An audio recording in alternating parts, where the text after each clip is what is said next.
Всем привет! Сегодня мы продолжим наш баклажанный сезон. Фаршированные баклажаны – это очень вкусная овощная закуска. Готовится просто и подходит к любому гарниру. Как по мне, идеальное сочетание с запеченной картошкой на костре. Ну а если вы еще не пробовали такую закуску, то обязательно рекомендую ее приготовить. Тем более, пока еще сезон баклажана не закончился. Итак, первым делом берем баклажаны и отрезаем от них хвостики.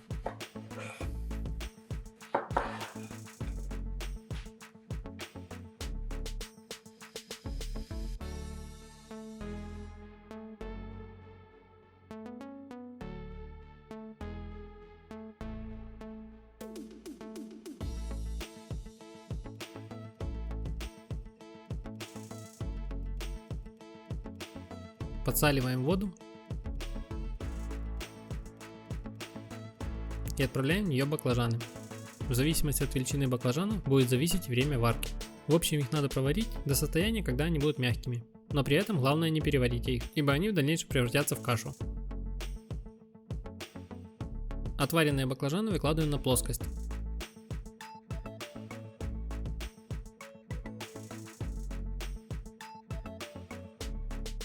Сверху кладем еще что-нибудь плоское. И еще раз сверху кладем груз. Ну тут у кого что найдется. У кого-то гантели, у кого-то бутыль с водой. Оставляем так на 2-3 часа. За это время с баклажана выйдет лишняя жидкость.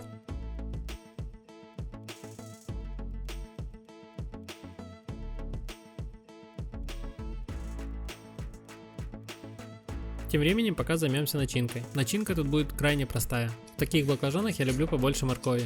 Ну а вы смотрите уже по себе. На 3 больших баклажана я взял около 1,5 кг моркови. Начинка для наших баклажанов очень простая. И кроме моркови, вторым ингредиентом будет еще лук. Лук очищаем и крупно его нарезаем.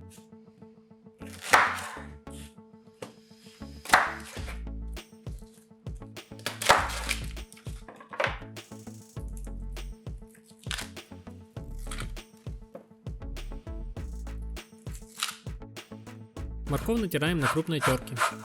Пока это делаю, советую подписаться на канал, чтобы не пропустить еще больше простых и вкусных рецептов.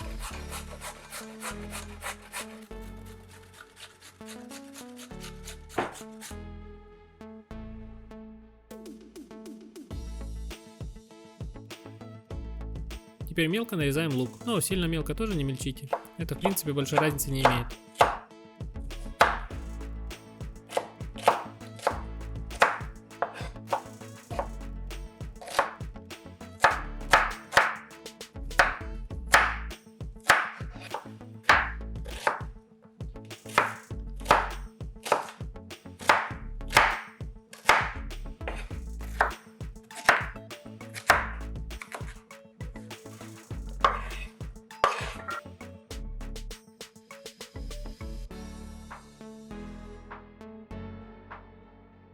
На разогретую сковороду с растительным маслом отправляем лук и обжариваем его до легкой прозрачности.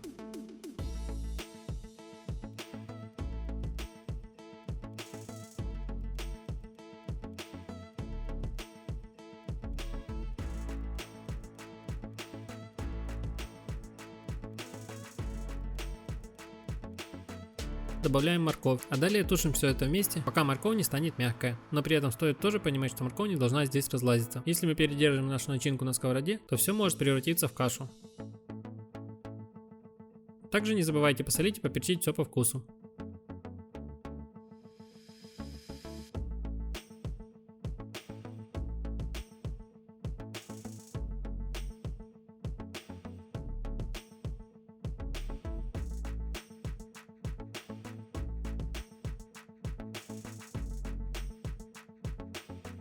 А теперь возвращаемся к баклажанам. Разрезаем их вдоль, но не до конца, так чтобы мы могли их раскрыть.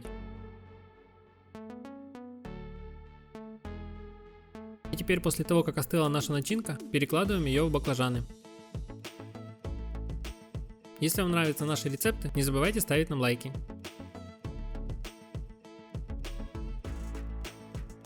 Теперь, когда мы достаточно заполнили баклажан начинкой, плотненько его закрываем и можно перевязать ниткой. В нашем случае, так как начинки довольно-таки много, мы хорошенько обматываем его ниткой.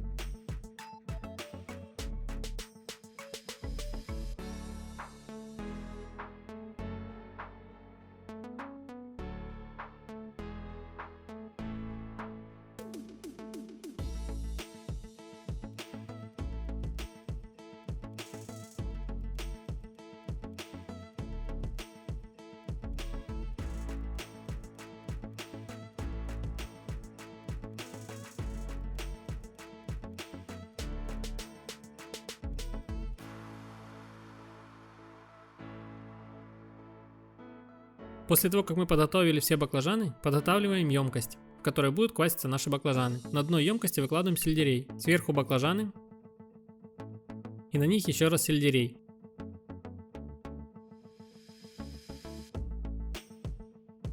Накрываем чем-то плоским по размеру и сверху снова кладем груз и оставляем так на 2-3 дня при комнатной температуре.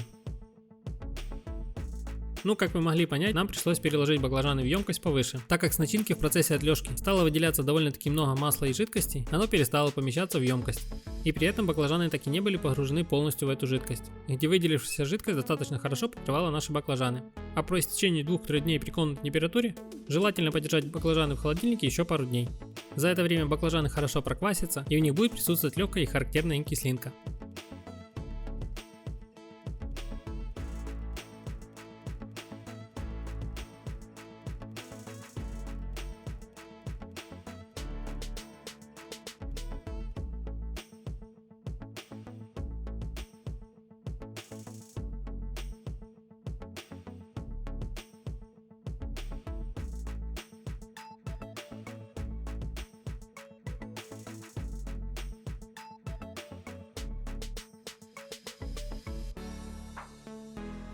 Вот такие они аппетитные у нас получились. Запекаем быстренько картошку и наслаждаемся. Ну а вы пишите в комментариях, уважаете ли вы такие закуски. Всем приятного аппетита!